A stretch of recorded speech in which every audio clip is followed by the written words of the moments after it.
você que gosta de criar textos e histórias, o mundo dos jogos digitais vai disponibilizar alguns vídeos sobre Joseph Campbell e o poder do mito. Esse é o fruto de uma série de conversas entre Joseph Campbell e o jornalista Bill Moyers. Vai ser uma série de 6 vídeos, mais um conteúdo para estudos. Vamos para o primeiro vídeo, a mensagem do mito. Ative o sininho para receber as notificações, clica no botão vermelho aqui embaixo para você se inscrever no canal e vamos lá.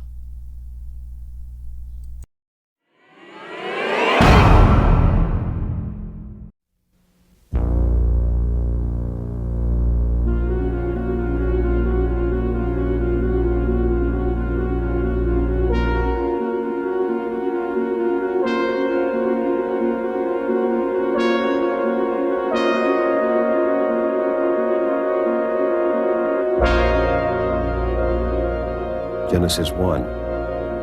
In the beginning, God created the heavens and the earth. The earth was without form and void, and darkness was upon the face of the deep.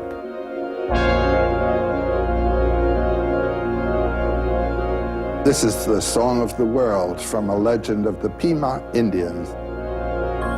In the beginning, there was only darkness everywhere, darkness and water. And the darkness gathered thick in places, crowding together and then separating, crowding and separating. And the Spirit of God was moving over the face of the waters, and God said, "Let there be light." And this is from the Hindu Upanishads.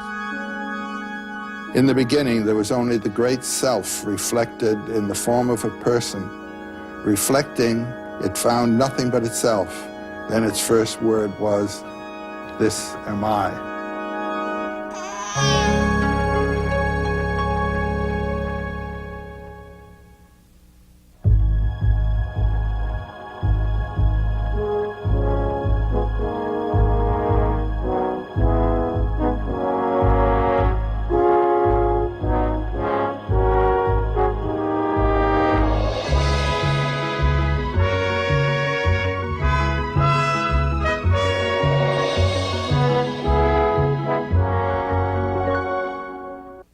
When Joseph Campbell was a little boy, his father took him to the Museum of Natural History in New York, and he was transfixed by the totem poles and masks. Who made them, he wondered? What did they mean? He began to read everything he could about Indians, their myths and legends. By 10, he was into the pursuit that made him one of the world's leading scholars of mythology and one of the most exciting teachers of our time. It was said that he could make the bones of folklore and anthropology live. The driving idea of his life was to understand the power of the stories and legends of the human race, especially those common themes and deep principles which energized our imagination down through the ages. The jealous God of Abraham is not the God of the stories of India, who shows neither wrath nor mercy. But however the mystic traditions differ, Campbell said, they're in accord in this respect. They call men and women to a deeper awareness of the very act of living itself, and they guide us through trials and traumas from birth to death. Joseph Campbell once said to his students at Sarah Lawrence College, "If you really want to help this world, what you will have to teach is how to live in it." That's what he taught. Over the last 2 summers of his life, in hours of conversations recorded in the library of Lucasfilm in California, we talked about how mythology can still awaken a sense of awe, gratitude, and even rapture.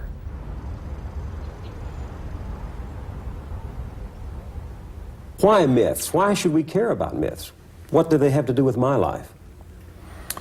Well, my first answer would be, well, go on, live your life. It's a good life. You don't need this. I don't believe in being interested in subjects because they're said to be important and interesting. I believe in being caught by it somehow or other. But you may find that with a proper introduction, this subject will catch you. And so what can it do for you when it does catch you? These bits of information from ancient times, which have to do with the themes that have supported man's life, built civilizations, informed religions over the millennia, have to do with deep inner problems, inner mysteries, inner thresholds of passage. And if you don't know what the guide signs are along the way, you have to work it out yourself. But once this catches you, there is always such a feeling from one or another of these traditions of information of a deep, rich, life-vivifying sort that you want to give it up. So myths are stories of the search by men and women through the ages for meaning, for significance, to make life signify, to touch the eternal, to understand the mysterious, to find out who we are. People say that what we're all seeking is a meaning for life. I don't think that's what we're really seeking.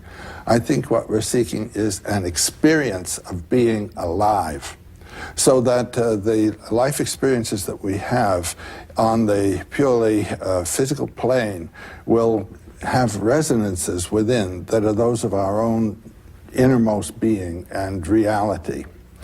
And so that we actually feel the rapture of being alive. That's what it's all finally about, and that's what these clues help us to find within ourselves. Myths are clues? Myths are clues to the spiritual potentialities of the human life. What we're capable of knowing within? Yes. And experiencing within. Yes. I liked you changed the definition of a myth from the search for meaning to the experience of meaning. The experience. The experience of life. The experience of life. The mind has to do with meaning. In here, what's the meaning of a flower? That Zen story of the sermon of the Buddha when his whole company was gathered and he simply lifted a flower. And there was only one man, Kashyapa, who gave him a sign with his eye that he understood what was said. What's the meaning of the universe? What's the meaning of a flea? It's just there, that's it. And your own meaning is that you're there. Now we are so engaged in doing things to achieve purposes of outer value that we forget that the inner value, the rapture that is associated with being alive is what it's all about. Now, we want to think about God. God is a thought. God is a name. God is an idea. But its reference is to something that transcends all thinking. The ultimate mystery of being is beyond all categories of thought. My friend Heinrich Zimmer of years ago used to say, the best things can't be told, because they transcend thought. The second best are misunderstood, because those are the thoughts that are supposed to refer to that which can't be thought about, you know, and one gets stuck with the thoughts. The third best are what we talk about, you see. And a myth is that field of reference, metaphors referring to what is absolutely transcendent. What can't be known. What can't be known. Or can't be named. Yes. Except in our own feeble attempt to clothe it in language. And the ultimate word in our language for that which is transcendent is God. Do you remember what went through your mind the first time you saw Michelangelo's creation? By the time I became aware of that, my notion of divinity was not quite so personal, you know. The idea of God, that he's a bearded old man of some kind with certain not very pleasant temperament. That is, I would say, a sort of materialistic way of talking about the transcendent. There's just the opposite of it, found on an island in the harbor of Bombay from around the 8th century. This is a wonderful cave. You enter the cave from a bright sky. Of course, moving into the darkness, your eyes are blanked out. But if you just keep walking slowly, gradually the eyes adjust, and this enormous thing, it's about 19 feet high and 19 feet across. The central head is the mask of eternity. This is the mask of God. Mask of eternity. That is the metaphor through which eternity is to be experienced as a radiance. And these other two figures? Whenever one moves out of the transcendent, one comes into a field of opposites. These two pairs of opposites come forth as male and female from the two sides. One has eaten of the tree of the knowledge, not only of good and evil, but of male and female, of right and wrong, of this and that, of light and dark. Everything in the field of time is dual, past and future, dead and alive, all this, being and non-being, is, isn't. And what's the significance of them being beside the mask of God, the mask of eternity? What is this sculpture saying to us? The mask represents the middle, and the two represent the two opposites, and they always come in pairs. And put your mind in the middle. Most of us put our minds on the side of the good against what we think of as evil. It was Heraclitus, I think, who said, "For God, all things are good and right and just, but for man, some things are right and others are not." You're in the field of time when you're man. And one of the problems of life is to live in the realization of both terms. That's to say, I know the center, and I know that good and evil are simply temporal apparitions. Well, are some myths more or less true than others? They're true in different senses, do you see? Here's a whole mythology based on the insight that transcends duality. Ours is a mythology that's based on the insight of duality. And so our religion tends to be ethical in its accent. Sin and atonement, right and wrong. It started with a sin, you see. In other words, moving out of the mythological zone, the Garden of Paradise, where there is no time, and where men and women don't even know that they're different from each other. The two are just creatures. And God and man are practically the same. He walks in the cool of the evening in the garden where we are. And then they eat the apple, the knowledge of the pairs of opposites. And man and woman then cover their shame. They're different. God and man, they're different. Man and nature is against man. I once heard a wonderful lecture by Daisetsu Suzuki. You remember this wonderful old Zen philosopher who was over here? He was in his 90s. He started a lecture in Switzerland that I heard in Ascona. He stood up with his hands on his side and he said, God against man, man against God, man against nature, nature against man, nature against God, God against nature. Very funny religion. Now, in the other mythologies, one puts oneself in accord with the world. If the world is a mixture of good and evil, you do not put yourself in accord with it. You identify with the good, and you fight against the evil. And this is a religious system which belongs to the Near East, following Zarathustra's time. It's in the biblical tradition, all the way in Christianity and Islam as well. This business of not being with nature, and we speak with sort of derogation of the nature religions. You see, with that fall in the garden, nature was regarded as corrupt. There's a myth for you that corrupts the whole world for us. And every spontaneous act is sinful because nature is corrupt and has to be corrected, must not be yielded to. You get a totally different civilization, a totally different way of living, according to your myth as to whether nature is fallen or whether nature is itself a manifestation of divinity, and the spirit being the revelation of the divinity that's inherent in nature.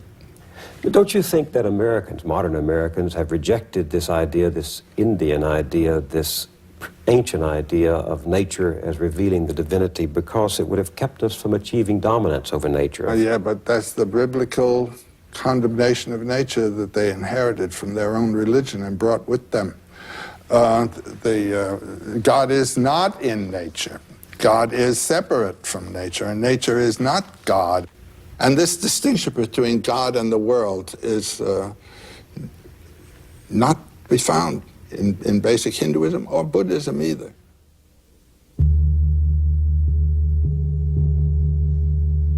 I'll never forget the experience I had when I was in Japan. To be in a place that never heard of the fall in the Garden of Eden. To be in a place where I can read in one of the Shinto texts, the processes of nature cannot be evil. When every impulse, every natural impulse, is not to be corrected, but to be sublimated, you know, to be beautified. And the glorious interest in the beauty of nature and cooperation with nature and coordination, so that in some of those gardens you don't know where nature begins and art ends.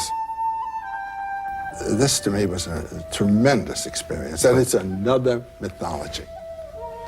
Speaking of different mythologies, let's just have a little fun here. I took these from your atlas. Oh, yes? I'll read Genesis. I'll read from Genesis, and then you identify and read from the corresponding text. Yes. Genesis 1. So God created man in his own image. In the image of God he created him. Male and female he created them. Then God blessed them, and God said to them, be fruitful and multiply. Now this is from a legend of the Basari people of West Africa. Unumbote made a human being. Its name was man. Unumbote next made an antelope, named antelope. Unumbote made a snake, named snake.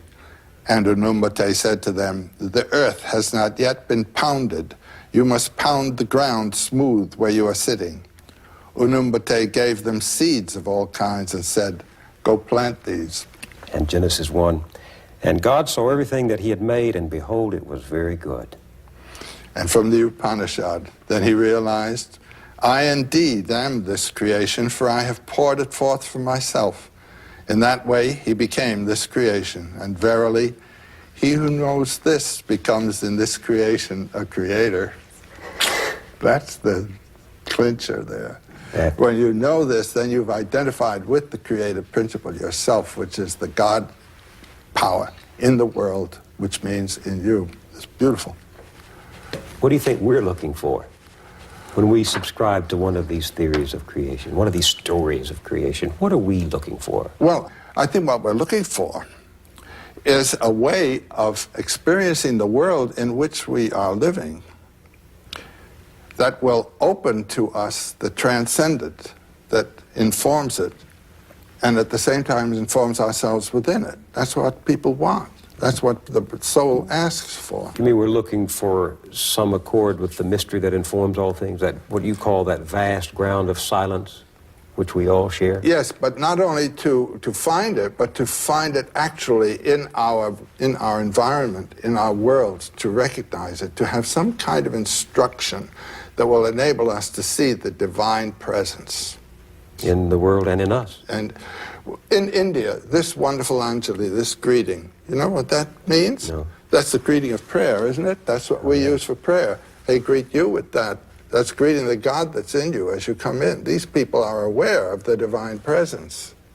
When you enter an Indian home as a guest, you are a visiting deity, and you feel it by God, the way they treat you. It's something in the way of a hospitality that you don't get where you have simply one person and another person. It's a recognition of the identity. But weren't people who told these stories and believed them and acted on them asking far more simple questions, you know, who made the world? How was the world made? Why was the world made? Aren't these the questions that these creation stories are trying to address? No. It's through that answer that they see that the Creator is present in the whole world. Do you see what I mean? Mm-hmm. This story that we've just read, I see that I am this creation, says the God. When you see that God says he is the creation, and then you are a creature, well, the God is within you, and the man you're talking to also. And so there's that realization, two aspects of the one divinity. Accord again, harmony again. Wonderful thing. Yeah. Let me ask you some questions about these common features in these stories, the significance of the forbidden fruit. Well, there's this standard folk tale motif called the one forbidden thing. Remember in Bluebeard, don't open that closet. you know, and then one always does it. And in the Old Testament story, God gives the one forbidden thing, and he knows very well, now I'm interpreting God, he knows very well that man's going to eat the forbidden fruit. But it's by doing that man becomes the initiator of his own life. Life really begins with that. I also find in some of these early stories the human tendency to find someone to blame. Let me read Genesis 1, and then I'll ask you to read one from the Basara legend. Right. Genesis 1, and God said, have you eaten from the tree which I commanded you that you should not eat? Then the man said, the woman whom you gave to be with me, she gave me of the tree, and I ate. And the Lord God said to the woman, what is this you've done? And the woman said, the serpent deceived me, and I ate. I mean, you talk about buck passing, it starts very early. That's right. And then there's the Basara legend. It's been tough on serpents, too.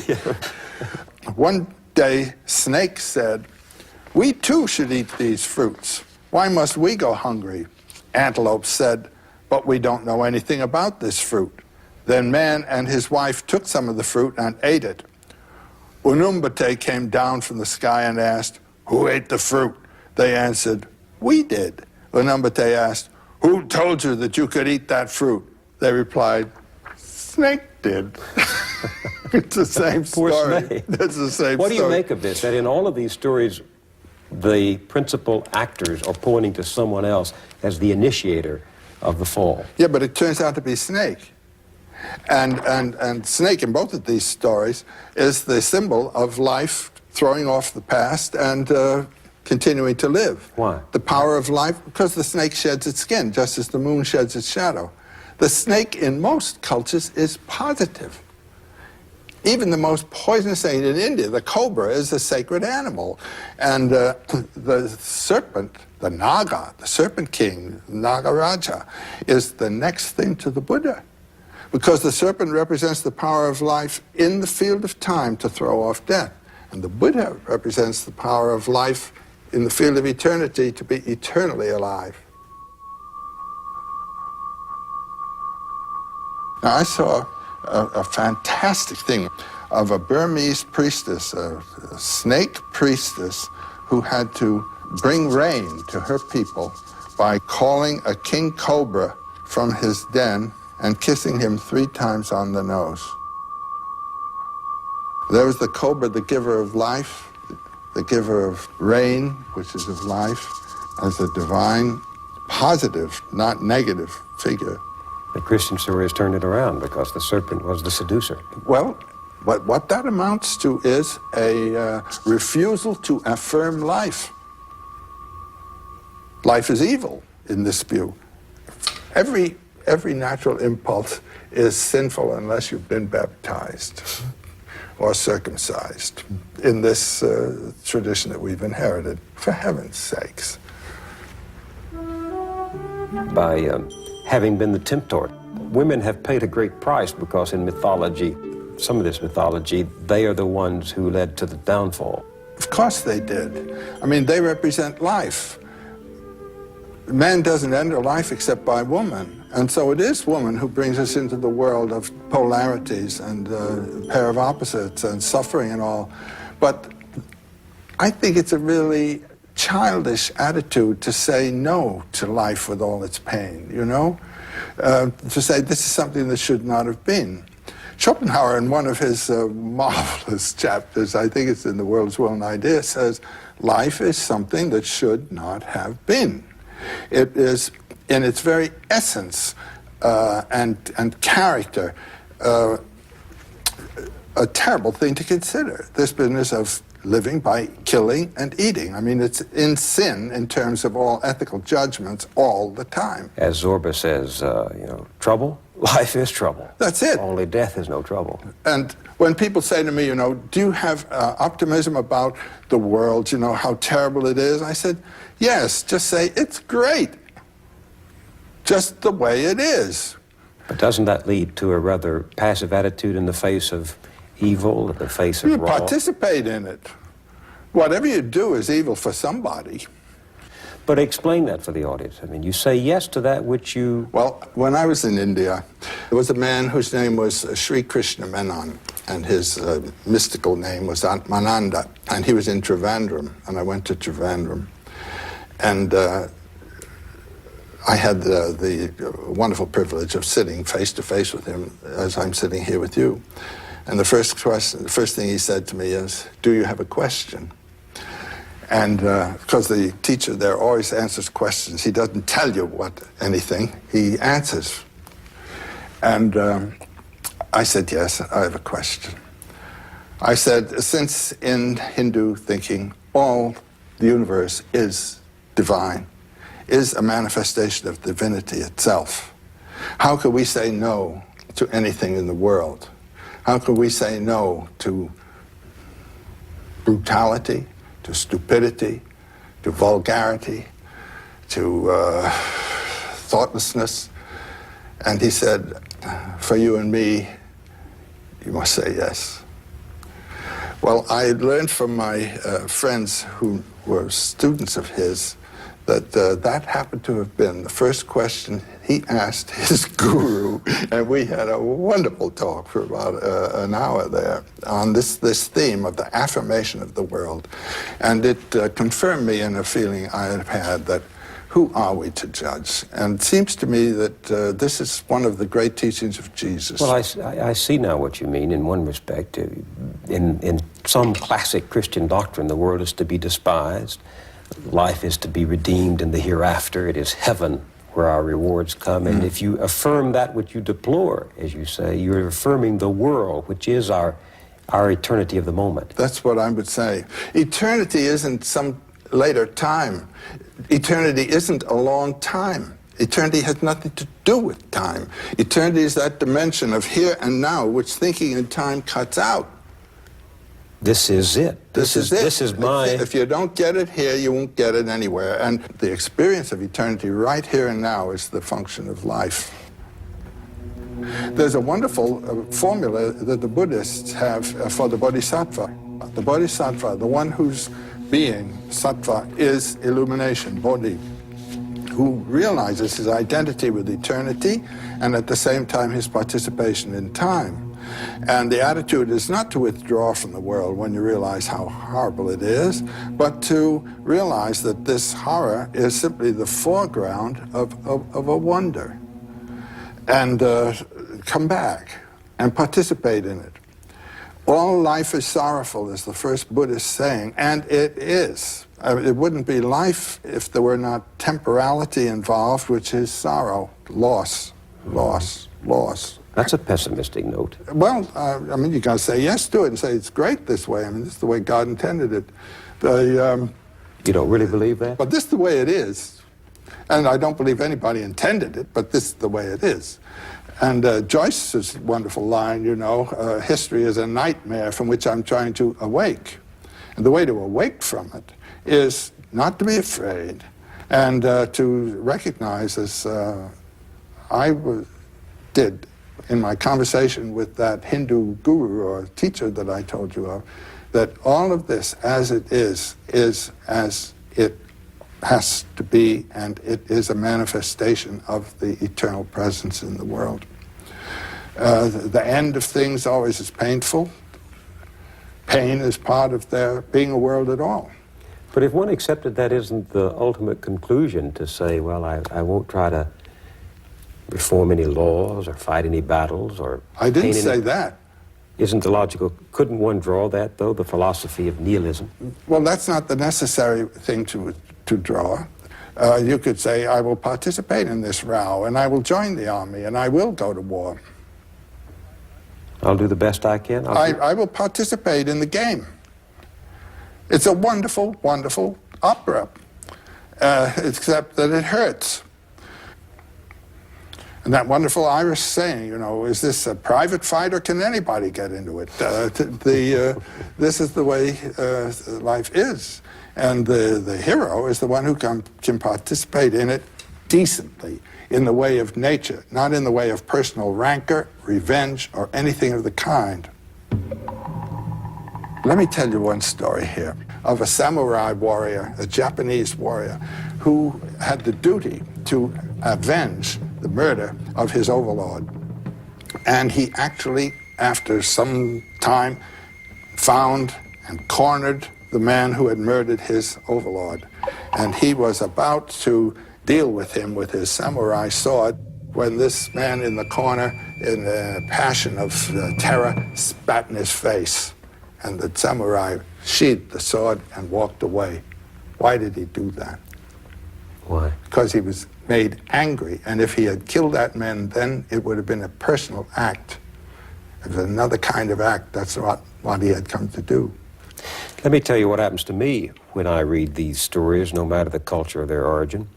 I feel first this sense of wonder at the spectacle of the human imagination, simply groping to try to understand this existence. Does that ever happen to you? I tell you, mythology I think of as the homeland of the muses, the inspirers of art, the inspirers of poetry. And to see life as a poem and yourself participating in a poem is what the myth does for you. What do you mean a poem? I mean a vocabulary in the form not of words, but of acts and adventures, which is connotative, which connotes something transcendent of the action here, and which yet informs the whole thing, so that you always feel in accord with the universal being. Well, the interesting thing to me is that far from undermining my faith, your work in mythology has liberated my faith from the cultural prisons to which it had been sentenced. It liberated my own. I know it's going to do it with everybody who really gets the message. Every mythology, every religion is true in this sense.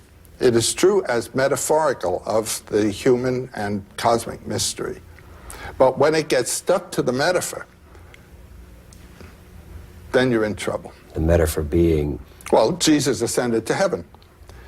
The story is he ascended bodily to heaven. The story is that his mother, still alive, asleep, ascended to heaven. So this is metaphorical of something. You don't have to throw it away. All you have to find is what it's saying. What do you think it is saying? What it's saying is he didn't go out there, he went in here, which is where you must go too, and ascend to heaven through the inward space to that source from which you and all life came.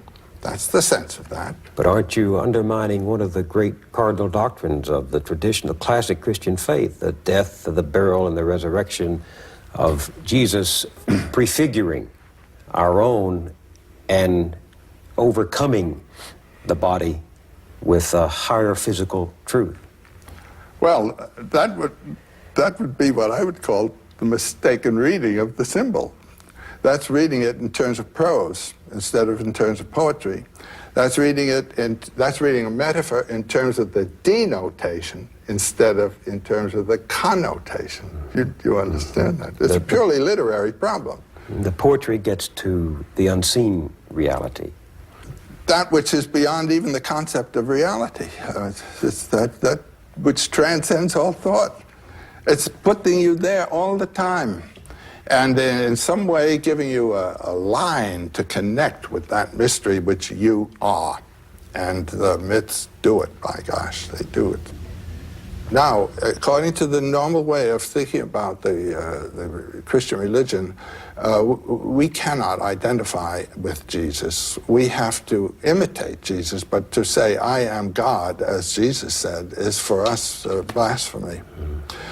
However, in the Thomas Gospel, Jesus says, he who drinks from my mouth will become as I am, and I shall be he.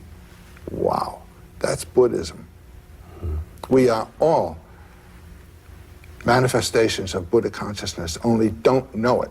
And the Buddha, the word means the one who waked up, bod, to wake, woke up to the fact that he was Buddha consciousness. And we are all to do that. To wake up to our Jesus within us. This is blasphemy in the normal way of thinking in Christianity, but it's the very essence of Gnosticism and of the Thomas Gospel. And heaven, that desired goal of most people, is within us? Heaven and hell are within us, and all the gods are within us. This is the great realization of the Upanishads of India already in the 9th century BC. All the gods, all the heavens, all the worlds are within us. They are magnified dreams. And what dreams are manifestations in image form of the energies of the body in conflict with each other. And that's all myth is. Myth is a manifestation in symbolic images, metaphorical images of the energies within us, moved by the organs of the body, in conflict with each other. This organ wants this organ wants this. The brain is one of the organs. So when we dream, are we fishing in some vast ocean of mythology that it goes down and down and down. And you can get all mixed up with complexes, you know, things like that, but you're standing on the Lord of the Abyss, really. There's a Polynesian saying that frequently comes to my mind, standing on a whale, fishing for minnows. We are standing on a whale. The ground of being is the ground of our being. And outward turned, we see all these little problems here, but inward, we are the source of them all. That's the big mystical teaching. You've seen what's happened to primitive societies that are unsettled by white man's civilization. They go to pieces, they disintegrate, they succumb to vice and disease. And isn't that the same thing that's been happening to us since our myths began to disappear? Absolutely it is. Isn't that why conservative religious folk today are calling for a return to the old-time religion? That's right. I understand their yearning. In my youth, I had fixed stars. They comforted me with their permanence. They gave me a known horizon. They told me that there's a loving, kind, and just Father out there looking down on me, ready to receive me, thinking of my concerns all the time. Now science, medicine, has made it a house cleaning of belief. And I wonder what happens to children who don't have that fixed star, that known horizon, those myths to sustain them. All they have to do is read the newspaper. I mean, it's a mess. But what the myth has to provide, I mean, just on this immediate level of life instruction, the pedagogical aspect of myth, it has to give life models. And the models have to be appropriate to the possibilities of the time in which you're living. And our time has changed, and it's changed and changed, and it continues to change so fast that what was proper 50 years ago is not proper today. So the virtues of the past are the vices of today. And many of what were thought to be the vices of the past are the necessities of today. And the moral order has to catch up with the moral necessities of actual life in time, here and now. And that's what it's not doing. And that's why it's ridiculous to go back to the old-time religion. A friend of mine composed a song based on the old-time religion. Give me the old-time religion. Let us worship Zarathustra just the way we used to. On the Zarathustra booster, he's good enough for me. Let us worship Aphrodite. She's beautiful but flighty. She doesn't wear a nightie, but she's good enough for me. And when you go back to the old-time religion, you're doing something like that. It belongs to another age, another people, another set of human values, another universe. So the old period of the Old Testament, no one had any idea. The world was a little three-layer cake, and the world consisted of something a few hundred miles around the Near Eastern centers there. No one ever heard of the Aztecs, you know, or the Chinese even. And so those whole peoples were not considered even as part of the problem to be dealt with. The world changes, then the religion has to be transformed. But it seems to me that is what we are in fact doing. That's in fact what we better do. Yeah. But my notion of what the real horror today is what you see in Beirut, where you have the three great Western religions, Judaism, Christianity, and Islam, and because the three of them have three different names for the same biblical God, they can't get on together. They're stuck with their metaphor and don't realize its reference. So each needs a new myth. Each needs its own myth all the way. Love thy enemy, you know? Open up. Don't judge. Given what you know about human beings, is it conceivable to you that there is a point of wisdom beyond the conflicts of truth and illusion by which our lives can be put back together again, that we can develop new models? It's in the religions. All religions are true for their time. If you can find what the truth is and separate it from the temporal inflection, Just bring your same old religion into a new set of metaphors, and you've got it. Do you see some new metaphors emerging in the modern medium for the old universal truths that you've talked about, the old story? Well, I think that the Star Wars is a valid mythological perspective, and the problem of is the machine, and the state is the machine. Is the machine going to crush humanity or serve humanity? And humanity comes not from the machine, but from the heart. Luke, help me take this mask off. But you'll die. I think it was in the Return of the Jedi when Skywalker unmasks his father. The father had been playing one of these machine roles, a state role. He was the uniform, you know? And the removal of that mask was an undeveloped man there. It was kind of a worm. By being executive of a system, one is not developing one's humanity. I think that George Lucas really did a beautiful thing there. The idea of machine is the idea that we want the world to be made in our image and what we think the world ought to be. Well, the first time anybody made a tool, I mean, taking a stone and chipping it so that you can handle it, that's the beginning of a machine. It's turning out of nature into your service. But then there comes a time when it begins to dictate to you. I'm having a bit this trouble with my computer, actually. Your computer? Just bought one a couple of months ago, and I can't help thinking of it as having a personality there because it talks back and it behaves in a whimsical way and all of that. So I'm personifying that machine. To me, that machine is almost alive. I could mythologize that darn thing. There was a wonderful story about, I think, President Eisenhower, when the computer was first being built. You remember that story? Eisenhower went into a room full of computers, and he puts a question to these machines: is there a God? And they all start up, and there's all those lights flashing and wheels turning and things like that. And after about 10 minutes of that kind of thing, a voice comes forth, and the voice says, "Now there is." Well, I bought this wonderful machine, IBM machine, and it's there. And I'm rather an authority on God, so I identified the God, and it seems to me an Old Testament God with a lot of rules and no mercy. It's unforgiving. You catch you picking up sticks on Saturday, and you're out, that's all. But isn't it possible to develop toward the computer you're wrestling with at this very moment?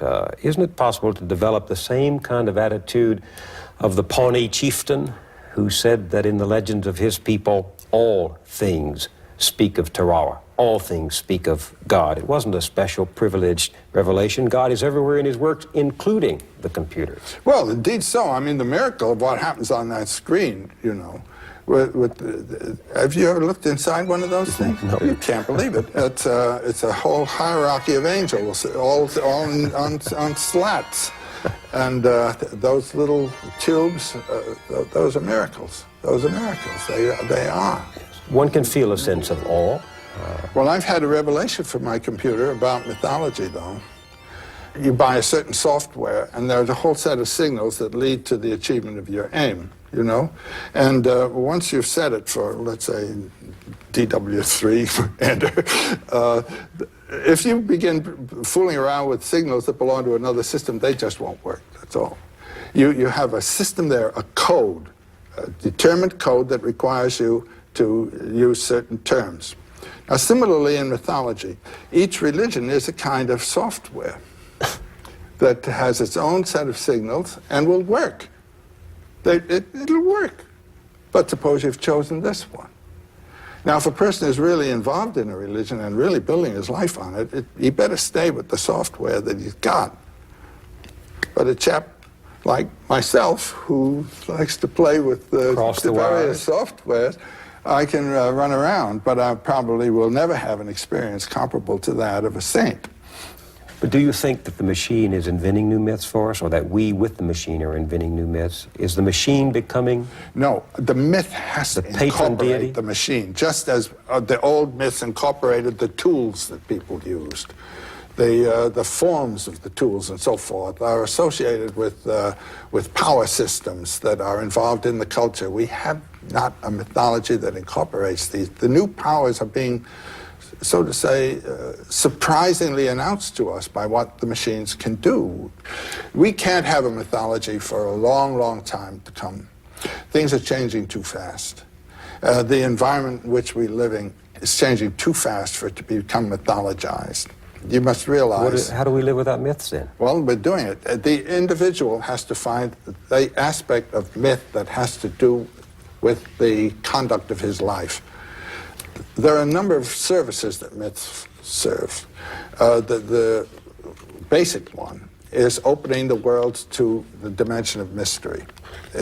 If you lose that, you don't have a mythology, to realize the mystery that underlies all forms.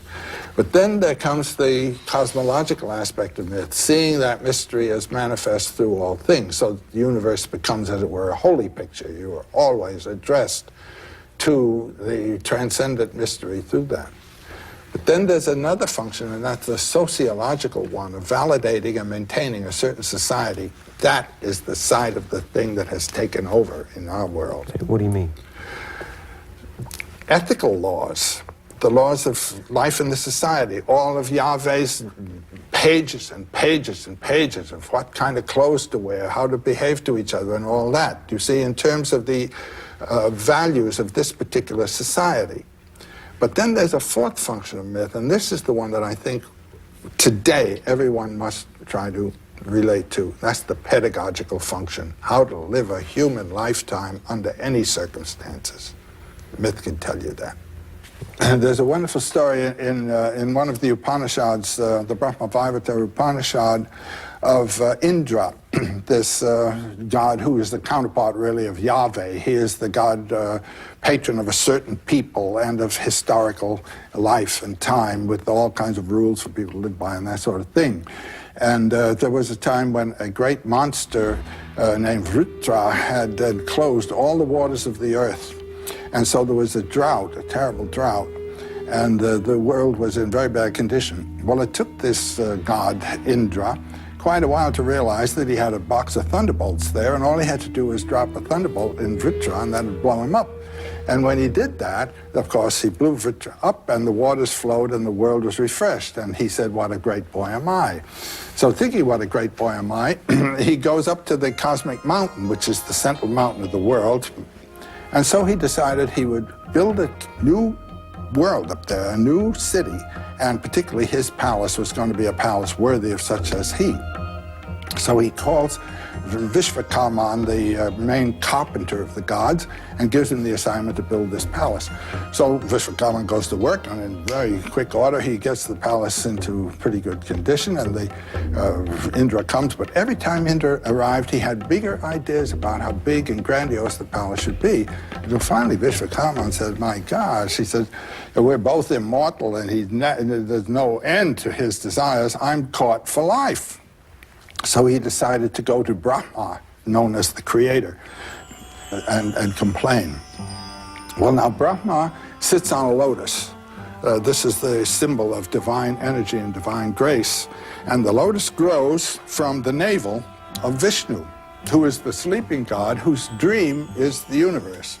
So here's Brahma on his lotus, and Vishvakarman comes to the edge of the great lotus pond of the universe, and down he tells his story. Brahma says, you go home. He says, I'll fix this up. So next morning, at the gate of the palace that's being built, there appears a beautiful blue-black boy with a lot of children around him, just in admiration of his beauty. So in comes the boy. And Indra on his throne, he's the king god. He says, young man, welcome. And what brings you to my palace? Well, says the boy with a voice like thunder rolling on the horizon, I've been told that you're building such a palace as no Indra before you ever built. And he said, I've surveyed the grounds and looked things over. It seems this is quite true. No Indra before you has ever built such a palace. Well, Indra says, Indra's before me, young man. What are you talking about? The boy says, Indra's before you? He says, I have seen them come and go, come and go. He said, just think. Vishnu sleeps in the cosmic ocean. The lotus of a universe grows from his navel. On there sits Brahma, the creator. Brahma opens his eyes. A world comes into being. Governed by an Indra, closes his eyes. The world goes out of being. Opens his eyes. A world comes into being, closes his eyes, and the life of a Brahma is 432,000 years, and he dies. The lotus goes back, another lotus, another Brahma. And then think of the galaxies beyond galaxies in infinite space, each a lotus, with the Brahma sitting on it, opening his eyes, closing his eyes with Indras. There may be wise men in your court who would volunteer to count the drops of water in the oceans of the world or the grains of sand on the beaches, but no one would count those Brahmas, let alone those Indras. And while he's talking, there comes in parade across the floor of the palace an army of ants in perfect range. And the boy laughs when he sees them. And Indra's hair goes up and he thinks, he says to the boy, why do you laugh? And the boy says, don't ask unless you are willing to be hurt. And Indra says, I ask, teach. The boy says, former Indras all. Through many lifetimes they rise from the lowest conditions spiritually to highest illumination. And then they drop their thunderbolt in Vritra, and they think, what a good boy am I, and down they go again. And then Indra sits there on the throne, and he's completely disillusioned, completely shot, and he thinks, oh, let's quit the building of this palace. He calls Vishwakarma and says, you're dismissed, you don't have to. So Vishwakarma got his intention. He's dismissed from the job, and there's no more house building going on. And Indra decides, I'm going out and be a yogi and just meditate on the lotus feet of Vishnu. But he has a beautiful queen named Indrani. And when Indrani hears this, she goes to the priest, the chaplain of the gods, and she says, now he's got this idea in his head. He's going out to become a yogi. Well, says the Brahmin, come in with me, darling, and we'll sit down and I'll fix this up. So he talks to Indra. They come in, they sit down before the king's throne, and he tells him, now, I wrote a book for you some years ago on the art of politics. You are in the position of the king. You are the position of the king of gods. You are manifestation of the mystery of Brahman in the field of time. This is a high privilege. Appreciate it, honor it, and deal with life as though you were what you really are. And with this set of instructions, Indra gives up his idea of going out becoming a yogi and finds that in life he can represent the eternal in the way of a symbol, you might say, of the Brahman and the ultimate truth. So each of us is, in a way, the Indra of his own life. And you can make a choice either to go out and in the forest and meditate and throw it all off, or stay in the world and in the life either of your job, which is the kingly job of the politics and achievement, and as well in the love life with your wife and family, you are realizing the truth. Now, this is a very nice myth, it seems to me. Do we ever know the truth? Do we ever find it? Well, each person can have his own depth experience and some conviction of being in touch with his own Sat Chit Ananda, his own being, true consciousness and true bliss. But the religious people tell us we really won't experience it till we go to heaven, you know, till you die. I believe in having as much as you can of this experience while you're alive. My bliss is now. And I think in heaven you'll be having such a marvelous time looking at God that you won't get your own experience at all. That's not the place to have it. Here's the place to have the experience. Here and now. Here and now.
This program was made possible by a grant from the Corporation for Public Broadcasting and by this station and other public television stations.